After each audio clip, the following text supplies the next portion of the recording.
सबैको त्यो हैसियत र बन्दोबस्त हुने गरी हामीले काम गरेनौँ भने यो आन्दोलनलाई धक्का पर्छ। यो आन्दोलनलाई धक्का पर्नु भनेको अप्रत्यक्ष तरिकाले घुसपैठ हुनु हो, याद गर्नु।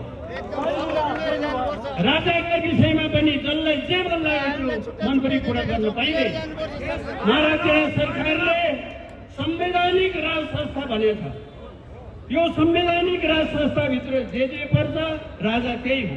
आफूलाई मन लागे जस्तो यसो राजा उस्तो राजा यो राजा ओ राजा छोरा राजा नाति राजा गर्न पाइँदैन। विचार गर्नु, हामी के कामका लागि हिँडेका छौँ त्यो काममा हिँड्नुपर्छ।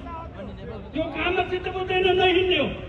काममा चित्त बुझ्ने मान्छेले बेकायदा गर्न सक्दैन। अब यहाँ गलत भावना पनि भएको छ। अस्ति एउटा साथीले आन्तरिक छलफलमा राम्रै कुरा गर्नुभएको थियो। बाहिर बजारमा त के हो भोलि नभएको कुराहरू गरेर यहाँ बहल भइरहेछ। त्यो कुरा होइन। म भन्छु म त्यो समितिको मान्छे हो, त्यो कुरा होइन। तर अहिले बजारमा छापछाप्ती तपाईँ हामीले बुझ्यौँ सुन्यौँ भने मलाई यो कुरा प्रश्न पार्न जरुरी जस्तो लाग्यो। भित्रभित्र मान्छेले मन पकाएर बस्नु हुँदैन। मन पाक्यो भने त्यसको इनर्जी पाक्छ, त्यसले काम गर्न छोड्छ। साथी हो, जीवनभरको दुःख हराउनुको निमित्त 2-4 दिनको दुःख हामीले खप्नु पर्नेछ।